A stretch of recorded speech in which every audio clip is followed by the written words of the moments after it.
एक बहुत ही important development हुई है ड्रोन टेक्नोलॉजी के फील्ड में एंड फ्रांस ने सक्सेसफुली टेस्ट किया है एक एंटी ड्रोन सिस्टम को जो कि काम करता है लेजर टेक्नोलॉजी पे। और ये बोला जा रहा है कि फ्रांस ने इसको डेवलप किया है अपनी सिटीज को ड्रोन अटैक से बचाने के लिए ड्यूरिंग द 2024 ओलंपिक गेम्स। तो ये सिस्टम कैसे काम करता है और क्या है इसकी डिटेल्स और कौन-कौन से ऐसे देश हैं जो इस टेक्नोलॉजी पे काम कर रहे हैं, ये सारी बातें हम जानेंगे इस वीडियो में। So let's begin.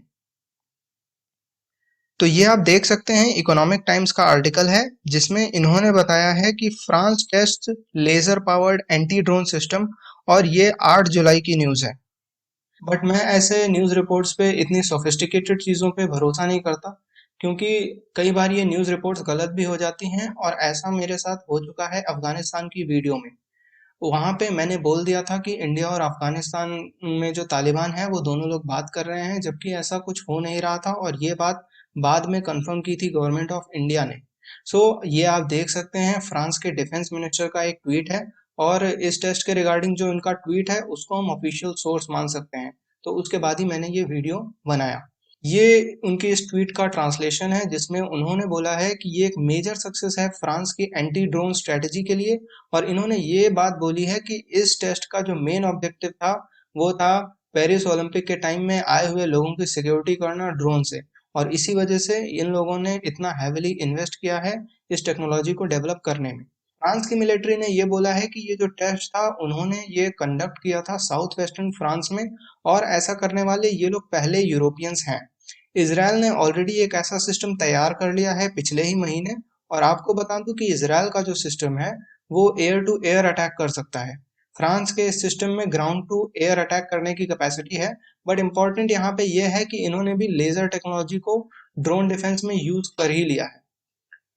फ्रांस ने ये सिस्टम एक फ्रेंच कंपनी के साथ कोलैबोरेट करके डेवलप किया है जिसका नाम है सिलास। और इस टेक्नोलॉजी से ये लोग अपने इंपॉर्टेंट एसेट्स जैसे कि पावर प्लांट्स, मिलिट्री बेसेस या फिर इवन कोई पब्लिक प्लेस भी हो गया, तो इन सबको वो लोग बचा सकते हैं ड्रोन अटैक से। और ये बात हमें सीखनी चाहिए इन फॉरेन कंट्रीज से कि किस तरीके से अपनी प्राइवेट सेक्टर की हेल्प लेके टेक्नोलॉजी में आगे बढ़ा जा सकता है।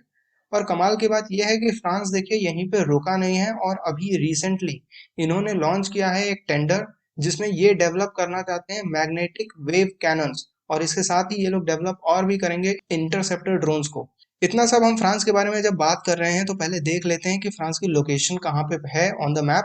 तो ये आप देख सकते हैं फ्रांस जिसकी कैपिटल है पेरिस, एंड इसके नॉर्थ में आपको मिलेगा यूनाइटेड किंगडम। और फ्रांस के ईस्ट में आपको जर्मनी, इटली, बेल्जियम और स्विट्जरलैंड जैसी कंट्रीज मिल जाएंगी, जबकि साउथ में है इसके स्पेन। और एक इम्पॉर्टेंट बात आपको बता दूं फ्रांस के बारे में कि इसका जो कॉन्स्टिट्यूशन है, जो अभी का फ्रेंच कॉन्स्टिट्यूशन है, वो 4 अक्टूबर 1958 को लागू हुआ था, मतलब कि हमारे कॉन्स्टिट्यूशन के लागू होने के 8 साल बाद। इससे पहले मैं बताऊं इस डिफेंस सिस्टम की स्पेसिफिकेशंस और कितना लीथल है ये, मैं दिखाता हूं आपको कि ये काम कैसे करता है। तो ध्यान से देखिएगा इस वीडियो को जो ऑफिशियली रिलीज किया गया है फ्रांस की डिफेंस मिनिस्ट्री के द्वारा। और ये वीडियो डिमॉन्स्ट्रेट करता है कि ये डिफेंस सिस्टम काम कैसे करता है।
तो काफी इंटरेस्टिंग था इसका वर्किंग स्टाइल, एंड इसको नाम दिया गया है हेल्मा पी।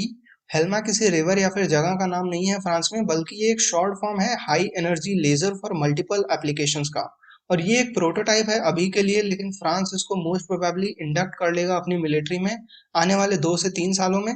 और यहाँ पे एक और कमाल की बात है कि इसकी रेंज जो है वो 3 किलोमीटर है ड्रोन्स को डिटेक्ट करने की। और 1 किलोमीटर की रेंज में अगर कोई ड्रोन आता है तो ये इसको आसानी से मार सकता है यूजिंग लेजर्स।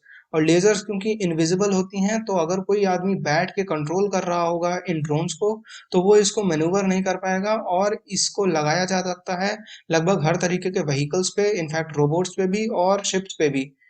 इसके अलावा एक और डिफेंस सिस्टम पे फ्रांस और ये कंपनी दोनों काम कर रहे हैं और इसका नाम है हेल्मा एक्सपी। और एक यूरोपियन कंसोर्टियम भी फॉर्म हो चुका है इसको लेके, जिसको नाम दिया गया है टेलोस। इसके बारे में आप गूगल भी कर सकते हैं और ये कितना लीथल डिफेंस सिस्टम है इसके बारे में भी आप अच्छे से जानकारी ले सकते हैं यूजिंग देयर वेबसाइट। इतना सब कुछ जब मैंने बता दिया है आपको, तो आप ये सोच रहे होंगे कि ये काम कैसे करता होगा। तो इसका एक सिंपल सा आंसर है लेडार टेक्नोलॉजी। कुछ लोग इसको लाइट डिटेक्शन एंड रेंजिंग बोलते हैं और कुछ लोग इसका फुल फॉर्म बताते हैं laser imaging detection and ranging. But main बात यहाँ पे ये है कि ये उसी प्रिंसिपल पे काम करता है जिसपे सोनार काम करता है। लेकिन डिफरेंस ये है कि सोनार में साउंड वेव्स यूज होती हैं, लेकिन लेडार में इलेक्ट्रोमैग्नेटिक वेव्स यूज होती हैं जो कि प्रीडोमिनेंटली लेजर से ही होती हैं। और लेजर भी एक एक्रोनिम होता है जिसका फुल फॉर्म है light amplification by stimulated emission of radiation. और ये आप देख सकते हैं कि किस तरीके से लिडार से इमेजिंग की जाती है। और इस एनिमेशन से आप इसको और भी अच्छे से समझ पाएंगे। एडवांस लेवल पे जब हम जाते हैं तो इस तरह की इमेजेस भी मिल जाती हैं हमें यूजिंग लीडार टेक्नोलॉजी। और इसी टेक्नोलॉजी का यूज किया गया है फ्रांस के इस डिफेंस सिस्टम में। अब एक और क्वेश्चन आपके मन में आ सकता है कि ड्रोन्स इतने डेंजरस कैसे हो गए हैं, तो उसका आंसर है कि सारे ड्रोन्स लीथल होते ही नहीं है, सारे ड्रोन्स डेंजरस होते ही नहीं है। डेंजर मेनली कामिकाजे ड्रोन्स का होता है जो एक सुसाइड बॉम्बर की तरह काम करते हैं। और इनसे एक्सप्लोजिव्स या फिर कुछ और सोफिस्टिकेटेड चीज अटैच करके डायरेक्ट टारगेट पे हिट किया जाता है, जिससे टारगेट को काफी डैमेज होता है। और आज के टाइम में बहुत सी ऐसी कंट्रीज हैं जो इस तरीके के लॉइटरिंग म्यूनिशंस को डेवलप कर रही हैं एंड इनफैक्ट यूज भी कर रही हैं।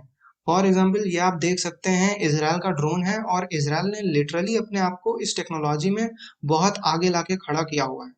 आप ये यहाँ पे देख सकते हैं जो लिस्ट है कि कौन सी कंट्रीज इस तरह के ड्रोन्स को यूज करती हैं, तो उसमें ज्यादातर कंट्रीज के पास आप देखेंगे कि इसराइल के ही ड्रोन्स हैं, इंक्लूडिंग इंडिया, चाइना और इवन टर्की भी इसराइल के ही ड्रोन्स यूज करता है, जबकि दोनों बहुत बड़े दुश्मन एक दूसरे को बोलते हैं। और इंडिया के लिए ये बात कंसर्निंग इसलिए है क्योंकि पाकिस्तान और चाइना दोनों टर्की के साथ मिलकर एक ट्रायड बना सकते हैं, जो इंडिया के लिए बहुत अच्छा नहीं होगा।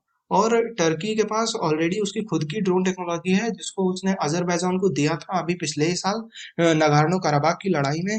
और अजरबैजान ने इन्हीं ड्रोन्स की मदद से आर्मेनिया को बुरी तरीके से हरा भी दिया था उस लड़ाई में। यहाँ पे मैं आप सबका ओपिनियन जरूर जानना चाहूंगा कि क्या इंडिया को भी अपनी प्राइवेट कंपनीज को डिफेंस की टेक्नोलॉजी डेवलप करने के लिए इंसेंटिव्स देने चाहिए या फिर डीआरडीओ से ही करवाना चाहिए अभी के लिए ये काम। आप जरूर बताइएगा अपने विचार कमेंट सेक्शन में। और मैं एंड करता हूँ इस वीडियो को यहाँ पे इस एक कोट के साथ।